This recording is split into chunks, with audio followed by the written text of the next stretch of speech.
আজকে আমরা আমাদের সিইউ বিকম অনার্সের থার্ড সেমিস্টারের ফিনান্সিয়াল অ্যাকাউন্টিং পার্ট 2 এর ফার্স্ট চ্যাপ্টারে এন্টার করছি।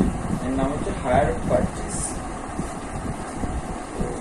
এর আগে আমি জার্নাল এন্ট্রিজের যে কটা ক্লাস আমি করিয়েছি, আশা করি তোমরা সেগুলো করেছো। এবং আমি আবার এক কথা বলছি, এই চ্যাপ্টার শুরু করার আগে ওই ক্লাসগুলো যতটা ভালোভাবে করবে, যতটা ভালোভাবে নিজেরা বুঝবে, তত তাড়াতাড়ি এই চ্যাপ্টারগুলো কিন্তু শেষ হয়ে যাবে। সো তো হায়ার পারচেস জিনিসটা হচ্ছে, হায়ার পারচেস এটা ফিনান্সিয়াল অ্যাকাউন্টিং এর একটা চ্যাপ্টার ঠিকই, কিন্তু এটা কোনো এটা একটা চ্যাপ্টার হিসেবে এটাকে বলা যায় না। This is a system. Hire purchase জিনিসটা হচ্ছে সিস্টেম। নাম কি? Hire and purchase. যদি আমরা বাংলায় একটু এটাকে নিয়ে ভাবি, হায়ার মানে ভাড়া, পারচেস মানে ক্রয়, ভাড়া ক্রয়, হায়ার পারচেস মানে ভাড়া কেনা। এটা কেমন টাইপের জিনিস? এটা মানে এই হায়ার পারচেস নামটা হচ্ছে একটা সিস্টেম। এটা একটা সিস্টেম। এই সিস্টেমে আমরা যখন এই সিস্টেমটা অ্যাপ্লিকেবল হয় তখনই যখন এটাকে সিস্টেম আমি বেসিক্যালি কেন বলছি, যখন আমরা কিছু পারচেস করি মানে অনেক যখন বিগ ডিল হয় আমাদের কোনো, যেমন সাপোজ আমার একটা কোম্পানি আছে, আমার কোম্পানির জন্য আমার অনেক বড় একটা প্রোডাকশন, একটা উড প্রোডাকশন, যেখানে আমাদের কাঠের ফার্নিচার হয়। একটা আমাদের বিরাট বড় একটা কোম্পানি আছে যার নাম এক্স লিমিটেড। এই কোম্পানিরই যে প্রোডাকশন হাউস, তার জন্য আমাদেরকে কাঠ সংগ্রহ করতে হয় জঙ্গল থেকে। তো আমাদের সারা ভারতবর্ষ, ভূভারতের যত নাম করা জঙ্গল আছে, সেখান থেকে যত নাম করা ন্যাশনাল ফরেস্ট যেগুলো আছে, সেখান থেকে কখনো বা দেশের বাইরে থেকে আমাদেরকে কাঠ সংগ্রহ করতে হয়। এটা আমি প্রত্যেকটা চ্যাপ্টারে এভাবে একটা গল্প দিয়ে বলবো, তাহলে তোমাদের ব্যাপারটা মাথায় থেকে যাবে। So we need to know the concept, not the problem or solution. Problem solution যেটা কাজ নেই, কনসেপ্টটা জানার চেষ্টা করো। প্রবলেম থেকে সলিউশন নিজে তোমরা করতে পারবে। তো এক্স লিমিটেড একটা কোম্পানি যারা মেড ফার্নিচার। তো ফার্নিচার তৈরি করার জন্য এতে দরকার কাঠ। তো ভারত এবং ভারতবর্ষের বাইরে থেকে এরা কাঠ সংগ্রহ করে। তো এবারে আমি বলি, তো কাঠ সংগ্রহ করে ভারতবর্ষের বিভিন্ন প্রান্ত থেকে কাঠ সংগ্রহ করে এই কোম্পানিটা, ধরো আমাদের মধ্যমগ্রাম,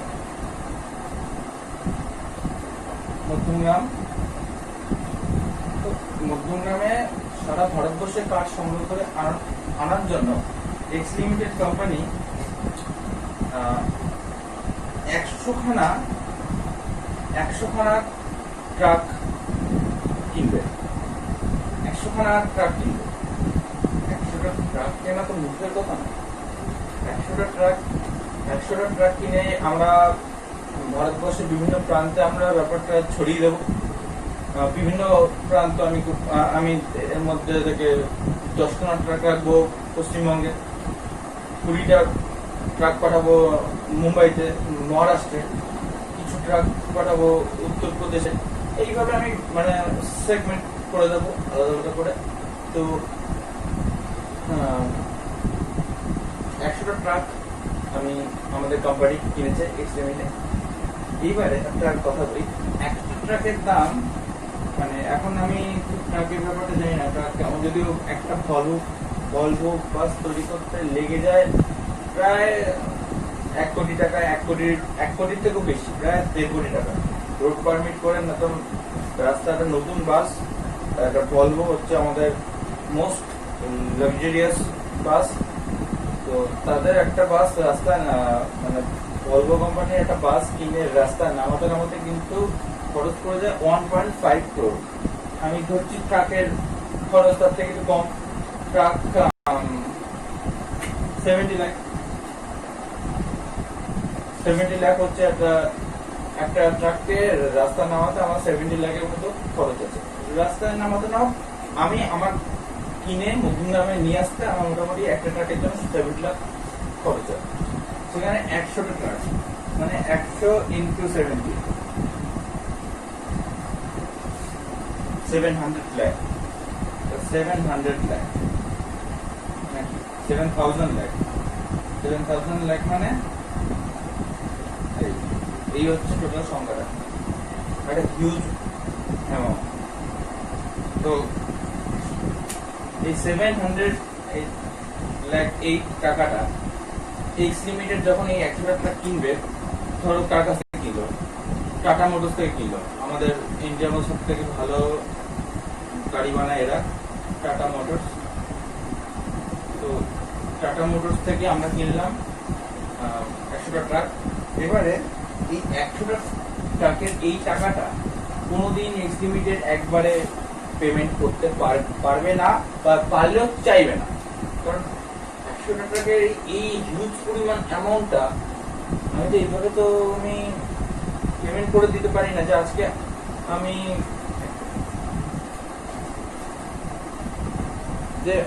আমার ইচ্ছে হলো আমি আমার এক্স লিমিটেডের ব্যাংক অ্যাকাউন্টে মানে প্রচুর টাকা আছে, আমি সঙ্গে সঙ্গে এই অ্যামাউন্টটা ধরে পেমেন্ট করে দিলাম। কালকে আমার কোম্পানিতে যদি একটা ভয়ঙ্কর যদি একটা বিপদ হয়, দেখা গেল যে আমফান ঝড় এসেছিল, আমফান ঝড়ে আমার কোম্পানির যে মেইন ফ্যাক্টরি সেন্টার সেখানে একটা বিরাট বড় অ্যাক্সিডেন্ট হলো, আমফান ঝড়ে সেটা বিরাট বড় ক্ষতিগ্রস্ত হলো। আর এদিকে আমার কাছে 100 ট্রাক পড়ে আছে, কিন্তু আমার কাছে টাকা নেই। এবার আমাকে তো টাকা জোগাড় করতে গেলে তাহলে আমাকে কি করতে হবে, আমাকে 100 ট্রাকের থেকে কিছু ট্রাক বিক্রি করতে হবে, তারপরে টাকা আসবে। একটা বিরাট লম্বা প্রসেস। এই পরিস্থিতিতে কেউ এবং ট্রাক কিনবে কিনা সেটা একটা ব্যাপার। তো আমি কোনোদিন এটা ভবিষ্যতে আমি এটা জানি রাখি, কোনোদিন এটা প্রত্যেকটা মানুষের নিজের জীবনে ব্যক্তিগত মানে এটা শিখে রাখা বলা যেতে পারে। কোনোদিন নিজের জীবনেও ব্যক্তিগত জীবনেও আমার যদি কোনো কিছু কেনার শখ থাকে, আমি কোনোদিন আমার পুরোপুরি সোর্সকে, পুরোপুরি রিসোর্সকে বা পুরোপুরি সেভিংকে আমি একটা জিনিসের পিছনে ইনভেস্ট করে দেব না। হতে পারে কালকের কথা কে করে, কালকে তো একটা বিপদ হতেই পারে। যে আমি একটা গাড়ি কিনবো, আমার গাড়িটা আমার কেনা দীর্ঘদিনের শখ, একটা আমি মার্সিডিজ বেঞ্চ কিনবো, তার জন্য আমাকে দেখা গেল গাড়িটার দাম 50 লাখ টাকা। আমি খেটে আমি সারা জীবন খেটে আমার যখন 25 লাখ টাকা ব্যাংকে তৈরি হয়ে গেল, সে সঙ্গে সঙ্গে সমস্ত টাকা নিয়ে 50 লাখ টাকা দিয়ে একটা মার্সিডিজ বেঞ্চ কিনলাম। এইবারে মার্সিডিজ বেঞ্চ কেনার পরের দিনই ভগবান না করুক, যে আমি এখানে কারো উদাহরণ দিচ্ছি না, যে ছেলেটি সারা জীবন ধরে ওই 50 লাখ টাকা মানে কামিয়ে গাড়িটা কিনলো, পরের দিন তার বাড়ি কেউ একটা গুরুতর অসুস্থ হলো, তাকে হাসপাতালে নিয়ে গিয়ে তার ট্রিটমেন্ট করা দরকার, তার কাছে 100 টাকা নেই। তো কোনোদিন নিজের সেভিংকে নিজের যে কোনো ইনভেস্ট পুরোপুরি ইনভেস্ট করা উচিত নয়। তো এক্স লিমিটেডও করবে না। এক্স লিমিটেড এই টাকাটা, এক্স লিমিটেড বলছে এই টাকাটা আমি কিছু টাকা আমি টাটা মোটরসকে ক্যাশ দেবো। আচ্ছা আমি অ্যামাউন্টটা কোনো একটু কমিয়ে দিই, অ্যামাউন্টটা বড্ড বেশি যাচ্ছে।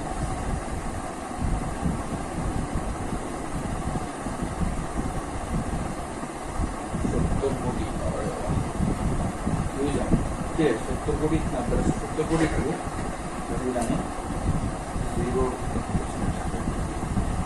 70 কোটি। তো 70 কোটির মধ্যে আমি বললাম 20 কোটি আমি আজকে পেমেন্ট করে দেবো। 20 কোটি টাকা আজকে আমি যখন কিনবো 100টা ট্রাক, তখন আমি যেদিনকে কিনে নিয়ে বাড়িতে মধ্যমগ্রামে আমি কোম্পানিতে আনবো, আমি বললাম টাটা মোটরসকে যে তোমাকে আমি 20 কোটি টাকা সেদিনকে আমি ক্যাশ পেমেন্ট করছি, 20 কোটি টাকা ক্যাশ, আর বাকি 50 crore। তো 50 crore বলছে ইনস্টলমেন্ট।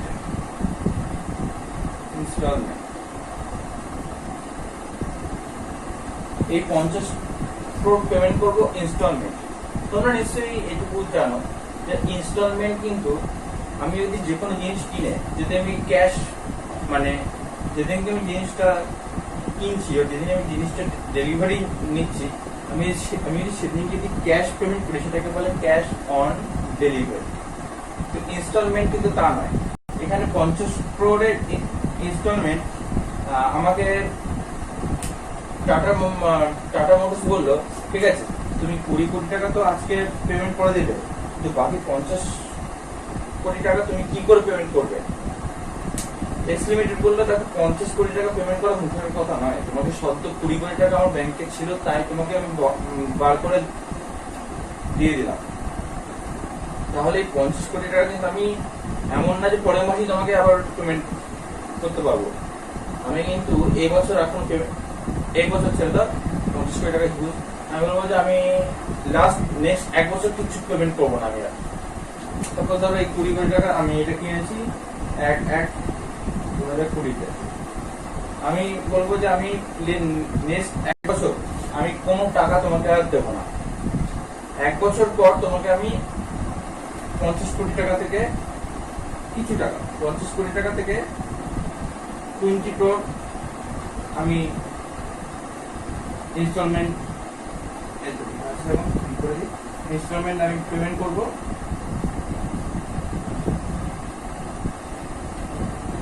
(31/12/2021) 20 কোটি টাকা তার থেকে তোমাকে আমি নেক্সট ইনস্টলমেন্ট পেমেন্ট করবো। এটা ধরো ফার্স্ট ইনস্টলমেন্ট। আমি এখানে আইএনএস লিখছি তো আমরা বুঝতে পারবে, আইএনএস মানে ইনস্টলমেন্ট। তো ফার্স্ট 20 কোটি টাকা আমি নেক্সট 20 কোটি টাকা তোমাকে পেমেন্ট করবো 31 ডিসেম্বর 2021। তারপরে 20 কোটি টাকা এখানে চলে গেল, 30 পড়ে আছে, সেই 30 থেকে আমি আরো 20 কোটি টাকা দেবো আমি 31/12/22 সেকেন্ড। আর লাস্ট যা পড়ে থাকবে 10 কোটি টাকা, সেটাও আমি তোমাকে দেব 31/12/23। এটা হচ্ছে থার্ড ইনস্টলমেন্ট। ওকে, সরি হ্যাঁ 10 crore ইনস্টলমেন্ট আমি আবার তোমাকে দেবো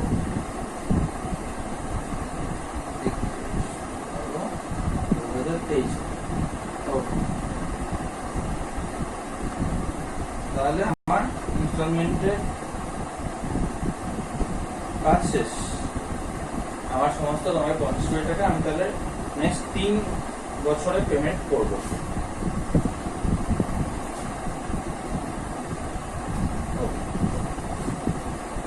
কিন্তু এটা আমি এই হিসাবটা করে আমি টাটা মোটরসকে দেখালাম, দেখো তোমাকে আমি এইভাবে পেমেন্ট করবো, তুমি কি এগ্রি করো আমার সাথে এই পেমেন্ট সিস্টেম নিয়ে? টাটা মোটরস দেখলো যে প্রতি বছর 20 করে দিচ্ছে, লাস্ট ইনস্টলমেন্টে 10 crore দিচ্ছে, বা ভালো কথা। টাটা মোটরস বললো হ্যাঁ আমি তোমার সাথে আমি এই এগ্রিমেন্টে আসতে রাজি, আমার এই এগ্রিমেন্ট করবো।